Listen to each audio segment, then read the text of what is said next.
मन्त्रीको जिम्मेवारीमा बसिरहन मन छैन। तर यति बेला म हट्ने हो भने फेरिदेखि नेपालको पक्षमा बोल्ने आँट कसैले गर्ने छैन, किनभने भोलिपल्ट बर्खास्त हुन्छ। त्यसकारण मैले आजका लागि होइन, भोलिका लागि, आफ्ना लागि होइन, देशका लागि र हाम्रो पार्टी, हाम्रो संसदीय दल यस्ता भकाबमा कुद्नेवाला पनि छैन, यति कुरा नबुझ्ने अन्जान खेलमा सामेल हुनेवाला पनि छैन। यसको अगुवाईमा अहिलेका परिवर्तनहरू भएका छन्, किनभने यसको पृष्ठभागमा जननेता मदन भण्डारीका स्पष्ट विचारहरू छन् र त्यसबाट निर्देशित भएर यो पार्टी चलेको छ। अहिलेको संसदको 2/3 जसो हिस्सा जननेता मदन भण्डारीका विचारहरूबाट निर्देशित भएर अगाडि बढेको छ। त्यसकारण भुलचुकले नक्सा छापिएको होइन। कतिपय मान्छेले मलाई भने यो त पोइन्ट अफ नो रिटर्न हो। नक्सा छाप्ने कुरा र संविधान संशोधन गर्ने कुरा पोइन्ट अफ नो रिटर्न हो। मैले भन्ने गरेको छु, पोइन्ट अफ नो रिटर्न नै गरे हो, किन यस अभियानबाट हामी फिर्तै हुँदैनौँ। त्यसकारण त्यहाँ पोइन्ट अफ रिटर्न राख्ने त्यो कुरै थिएन, कुरै छैन। पोइन्ट अफ नो रिटर्न, हामीलाई हाम्रो भूमि चाहियो, फिर्ता नलिकन छोड्दैनौँ। पोइन्ट अफ रिटर्न छैन, पोइन्ट अफ नो रिटर्न। मैले अस्ति नक्सा प्रकाशन र नक्सा संविधानमा राख्ने सन्दर्भमा मैले एउटा कुरा भनेको थिएँ कि सत्यमेव जयते, वास्तवमा सत्यमेव जयते। अन्तिममा सत्यले जित्छ। कतिपल्ट सत्य हार्छ। 1962 देखि अहिलेसम्म त कालापानी, लिम्बियाधुरा, लिपुलेखमा सत्य हारिरहेको छ। तर सत्यले अन्तिममा जित्छ। हामी उहिले जेलमा हुँदाखेरि गाउने गर्थ्यौँ। एउटा अमेरिकन राइटर हुनुहुन्छ, उहाँको गीत वी शैल ओभरकम, हामी जित्नेछौँ एक दिन भन्ने गीत हामी गाउँथ्यौँ। आजकल हामीले त्यो गीत गाउनु पर्दैन। त्यो गीत दुनियाँका बाँकी भागमा धेरै ठाउँमा त्यो गीत सान्दर्भिक छ। तर हाम्रो ठाउँमा भन्ने हो भने हामीले स्याल ओभरकम समडे होइन, we have already overcome, we have overcome. बुर्जुवाहरू पछाडिएका छन्, त्यसै कारण समवेत स्वरमा चिच्याइरहेका छन्, त्यसै कारण विरोध गरिरहेका छन्। गणतन्त्रको विरोध सोझै गर्न सक्दैन। गणतन्त्रको विरोध सोझै गर्न नसकेपछि कहिले घरेलु बनेको राष्ट्रपतिको साडीको कुरामा विरोध गर्छ, कहिले कर्मचारीले किनेर राष्ट्रपति भवनमा, कार्यालयमा राखेको कुनै कार्पेटको चर्चा गरेर राष्ट्रपतिको विरोध गर्छ। राजतन्त्र हुँदा विरोध गर्दैनन्। अहिले मेरो सम्बन्धमा पनि भन्छन्, तपाईँहरूले देखिरहनु भएको छ, मैले खुट्टामा जुत्ता लगाएको छु। केहीलाई असाध्यै पिर परेको छ, सही नसक्नु भएको छ। यो मान्छे त गाई भैँसी चराउने गोठालो हो, कहिले कहिले चप्पल लाउँथ्यो, कहिले कहिले खाली खुट्टा कुद्थ्यो। यो त त्यहाँ गाई भैँसी चराएर खाली खुट्टा हिँड्नुपर्ने मान्छे हो। यो जुत्ता लगाएर यहाँ प्रधानमन्त्रीका कुर्सीमा बस्न मिल्ने हो यसले भन्ने पिर छ। म हुँ अथवा जो कोही, जनताको शासन, जनताबाट उठेका व्यक्तिहरूको शासन, देशका लागि केही गरेका व्यक्तिहरू शासनमा पुग्ने, सरकारमा पुग्ने र वास्तवमा शासनलाई शासन नठान्ने, यो एउटा सेवाको माध्यम हो भनेर बुझ्ने, जो मैले रिपिटेडली भनेको छु। तर पिर परेको छ उनीहरूलाई हामी शासक भयौँ कि भन्ने। हामी शासक होइनौँ, हामीलाई शासक हुन इच्छा पनि छैन र म शासक हुन जन्मिएको मान्छे होइन। देशको सेवा गर्न जन्मिएको मान्छे हुँ। मैले सुरुमा राजनीति थाल्दा, राजनीति अगाडि बढाउँदा, राजनीतिक जीवन अगाडि बढाउँदा कहिल्यै पनि शासकको परिकल्पना गरिनँ। जेलमा हुँदा होस्, जहिले होस्, यस देशको सेवा म जेलमा बस्दा पनि गरिरहेको छु भन्ने ठान्थेँ। सही मान्यतामा म अडेको छु र सही मान्यताका लागि म लडेको छु र त्यसै कारण यहाँ जेलमा सडेको छु। त्यो मेरो एक काम हुन्थ्यो। म आज पनि आफूलाई जनताको सेवक, देशको सेवक ठान्दछु र त्यही अनेस्टीका साथ काम गर्छु। तर केहीलाई पिर छ। थुप्रैले भन्छन्, थुप्रै बुद्धिजीवीहरूले टेलिभिजन प्रोग्रामहरूमा भनेको सुनेको छु मैले। त्यो चप्पल लगाएर हिँड्थ्यो। भूमिगत हुँदा त्यसलाई मैले भेटेका थिएँ, चप्पल लगाएर हिँडिराखेका थियो। आज जुत्ता लगाएर हिँड्छ। त्यो काठमाडौँमा साइकलमा हिँड्थ्यो, म साइकलमा हिँड्थेँ। साँचो कुरा हो। त्यो हेर्दा हेर्दै माननीय भयो, सांसद भयो, मन्त्री भयो, प्रधानमन्त्री भयो। यो सुहाउने कुरा हो। एउटा गाउँको झुत्रे झाम्रे, भैँसी गोठालो, गाई गोठालो, यसो भन्ने हो। मदन भण्डारीको सम्बन्धमा पनि अलिअलि त्यस्ता आलोचनाहरू आउँछ। मैले बिम्बहरूको प्रयोग गर्छु बोल्दा, मैले उपमाहरू, दृष्टान्तहरूको प्रयोग गर्छु। उखान टुक्का भन्यो भनेर कराएर हिँड्छ। उखान के हो, बिम्ब के हो, उखान के हो, उपमा के हो, दृष्टान्त के हो? हाम्रो भाषिक परम्परा, हाम्रो साहित्यिक परम्परा कस्तो छ त्यो बिल्कुलै नबुझेका मान्छे। साधारणतया गाउँघरतिर पनि गाउँका हाम्रा दिदीबहिनीहरू, हाम्रा दाजुभाइहरू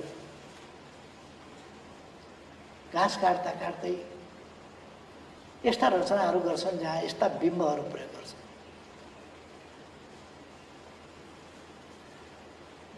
यस्ता प्रतीकहरू दिन्छन् उनीहरूले, यस्ता उपमा दिन्छन्, यस्ता दृष्टान्त दिन्छन्। हाम्रो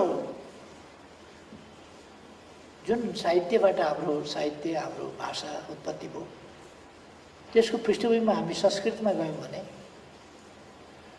एउटा कुरा भन्नु पर्यो भने त्यसलाई नबिर्सने गरी दृष्टान्त दिएर, उपमा दिएर भन्ने गर्छ।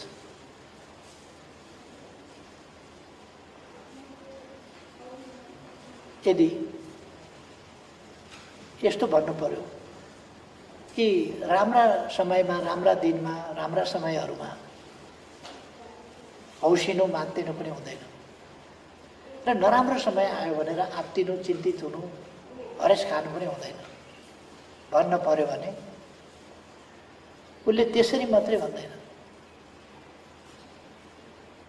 उसले अर्को दृष्टान्त दिन्छ। उदय सविता रक्त रक्त शास्तौमय तथा। सूर्य जसरी उदाउँदा पनि रातै भएर, उदाउने खुसियालीमा पनि, उदय भइराखेको खुसियालीमा पनि सूर्य रातै हुन्छ। अस्ताउने दुःखका बेलामा पनि, अस्ताउनु पर्दा पनि फेरि रातै भएर अस्ताएको हुन्छ। त्यसकारण सुखमा होस् कि दुःखमा होस्, म ताप एक रूप नाम। ज्ञानीहरू एक रूपतामा हुन्छ, जस्तो कि उदय सविता रक्त रक्त शास्तौमय तथा। उदाउने बेलाको खुसियालीमा पनि सूर्य रातै हुन्छ, अस्ताउने बेलाको दुःखमा पनि रातै हुन्छ। त्यसकारण यो जिन्दगीलाई त्यसै रूपमा लिनुपर्छ, सुख होस् वा दुःख होस्। हरिभक्त कटुवालले एउटा कविता लेख्नुभएको छ, मैले धेरै सन्दर्भमा उल्लेख गरेको छु। साथीहरू, त्यहाँ त साथीहरू भनेर छैन। उनले कवितामा प्रिय जुनलाई हेर्दा टाढैबाट हेर, नजिकबाट होइन। नजिकबाट हेऱ्यो भने त्यहाँ दाग धब्बा देखिन सक्छ। नेताहरूको पनि भनाइ त्यस्तै हुन्छ। मैले गरेका कामतिर नहेर, मैले भनेका कुरा मात्रै सुन। मेरा भनाइ र मेरा गराइहरू दाँजेर नहेर। मैले भनेका आदर्श र मैले अपनाएको व्यवहार त्यसको तुलना नगर। टाढैबाट हेर प्रिय, नत्र भने दाग धब्बा देखिन सक्छ। यस्तो भन्यौँ भने हामीले मदन भण्डारीका विचारलाई अगाडि लान सक्दैन। त्यसकारण मैले भनेको छु, यद्यपि कविले त्यसो भन्नुभयो, तर म भन्छु साथीहरू नजिकैबाट हेर्नुहोस्। दाग धब्बा छिटा कोही देखिन्छ भने आलोचना गर्नुहोस्।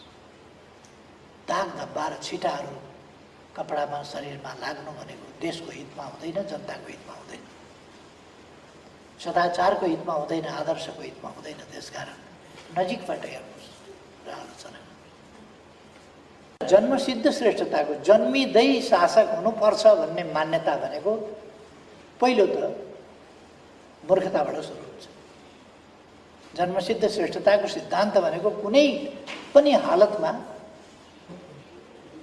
लोकतान्त्रिक सिद्धान्त होइन र हुन सक्दैन।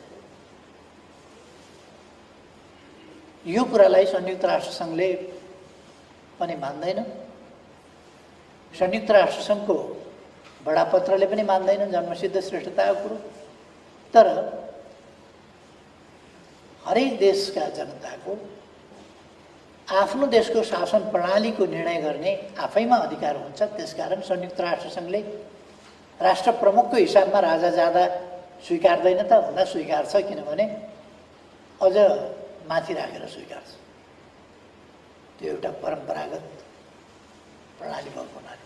तर सिद्धान्तको हिसाबले मान्छ अथवा वकालत गर्छ, वकालत गर्दैन।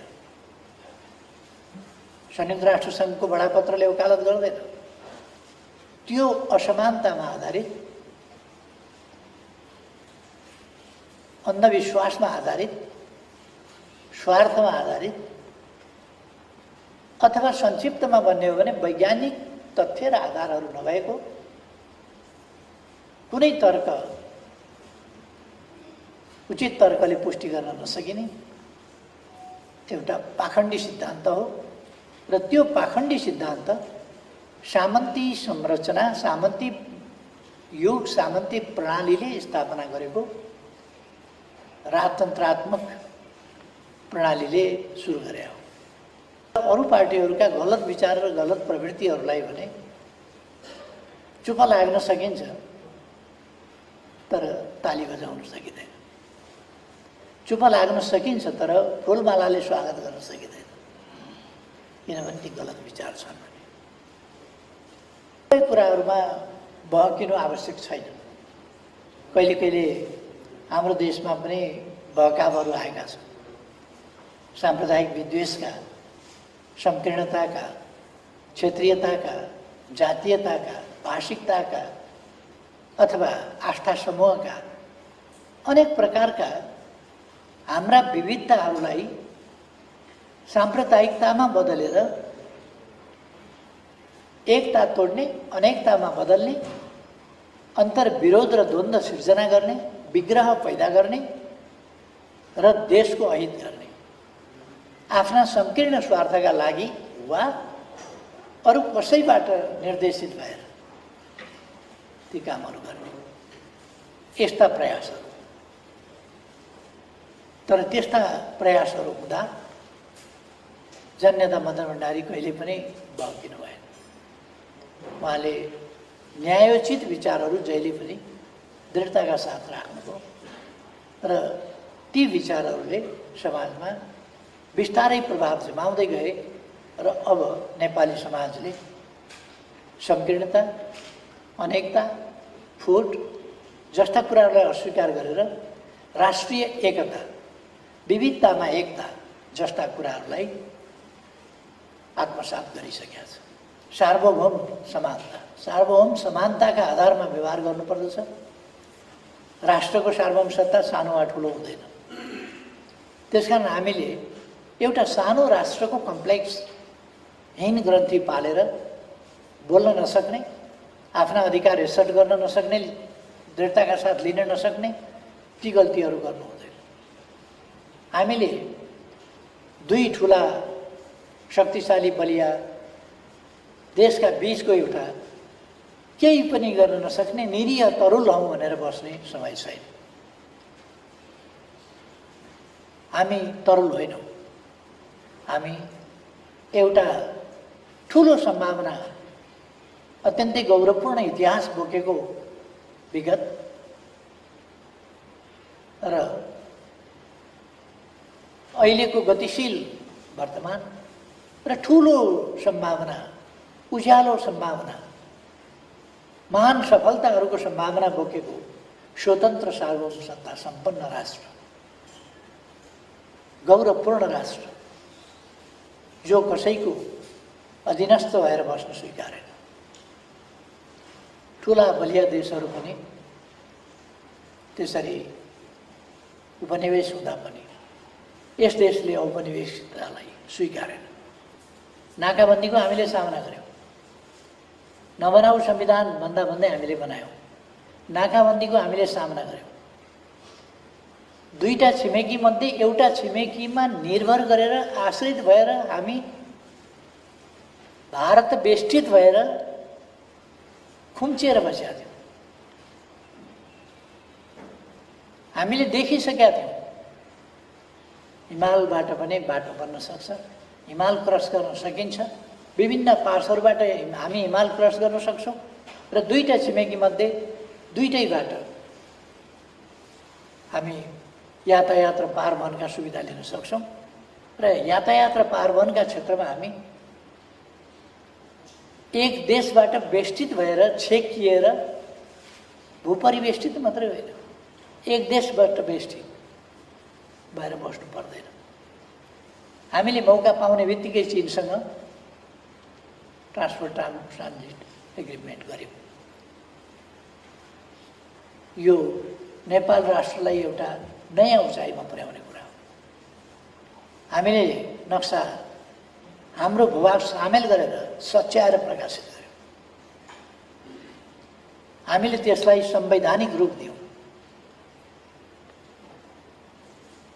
तपाईँ हामी सबैलाई थाहा छ जस्तो लाग्छ। तपाईँहरूले पनि सुन्नुभएको हुनुपर्छ। हप्ता 15 दिनमा प्रधानमन्त्री परिवर्तन हुँदैछ, गरिँदैछ। भारतका मिडियाहरू सुन्नुभएको होला, भारतका बौद्धिक बहसहरू सुन्नुभएको होला। कसरी भारतको राज्य संयन्त्र अचम्मसँग सक्रिय छ। हामीले के गर्यौँ भन्दा लडाइँमा अलिक हार्यौँ। हाम्रो सीमा अलिक खुम्च्यो। हामीले 1816 को मार्चमा अन्तिम सम्झौतामा दस्तखत गऱ्यौँ र त्यसको सीमामा हामी खुम्चिएर बस्यौँ। तपाईँहरूले सुन्नुभएको छ कतिपय पार्टीका नेताहरू, विभिन्न पार्टीका नेताहरू उताको जनसङ्ख्यासँग हाम्रो पहुँच कस्तो छ। 1962 देखि सेना राखेर उतापट्टि जानै दिएको छैन, उताका जनतासँग सम्पर्कै दिएको छैन, गर्नै दिएको छैन। उताका जनताका लागि हामीले के गरेका छौँ, त्यहाँका जनतामा नागरिकता कसको छ, त्यहाँ रासन कार्ड कसको छ भन्ने प्रश्न नेपालको नागरिकताधारीहरूले उठाइरहेका छन्। नागरिकता खल्तीमा नेपालीको छ, तर तर्क अर्काको पक्षबाटै गरिरहेका छ। 1962 देखि सेना राखेर ब्लक गरेपछि कसरी उताका नागरिकहरूसँग हाम्रो सम्पर्क सम्बन्ध हुन्छ। त्यसकारण सम्पर्क सम्बन्ध टुटाइदियो। प्रमाण हेर्दैन उनले। अब झन् गाह्रो हुन्छ। अब यो नक्सा छापेपछि झन् गाह्रो हुन्छ। गाह्रो के हुन्छ, जमिन गएको थियो त्यो फिर्ता लिन खोज्दाखेरि गाह्रो भन्यो के, हामीलाई झन् गाह्रो पर्छ भने के। 146 वर्ष उपभोग गरेको जमिन 58 वर्षदेखि खोसिएको छ। त्यो फिर्ता ल्याउन हामीले खोज्यौँ। हाम्रो जमिन फिर्ता ल्याउन खोज्यौँ। अरूको जमिनमा दाबी गरे होइन, अरूको जमिन अतिक्रमण गरे होइन, अरूको जमिन हस्तक्षेप गरेको होइन। त्यसकारण हामीले कुनै गल्ती गरेका छैन। तर नेपालकै नेताहरू लागेको छ, बहस चलेको छ। अहिलेको अहिले केपी ओलीलाई नहटाइ हुँदैन। पहिले यहाँहरूलाई सम्झना होला, चीनतिरको ट्रान्सपोर्ट ट्रान्जिट एग्रिमेन्ट गरेर फर्किएपछि सरकार ढलेको थियो, किनभने हामीसँग बहुमत थिएन। अहिले त्यही सपना देखेर संविधान संशोधन भयो, नक्सा जारी भयो। त्यसो भएपछि यस्तो अपराध गर्ने केपी ओलीलाई अब भित्रभित्रको कुरा हो, त्यो बाहिर बाहिर भन्न नसक्ने, तर भित्रभित्र यस्तो अपराध गर्नेलाई चाहिँ दिल्लीका सञ्चार माध्यमहरू सुन्नुहोस्, त्यसैले निर्देश गरिहाल्छ कि कहाँ कहाँ के भइरहेको छ। यहाँका होटलहरूमा भइराखेका गतिविधिहरू त्यसले पनि बताइरहेको छ। एम्बेसीको सक्रियता त्यसले पनि बताइरहेको छ।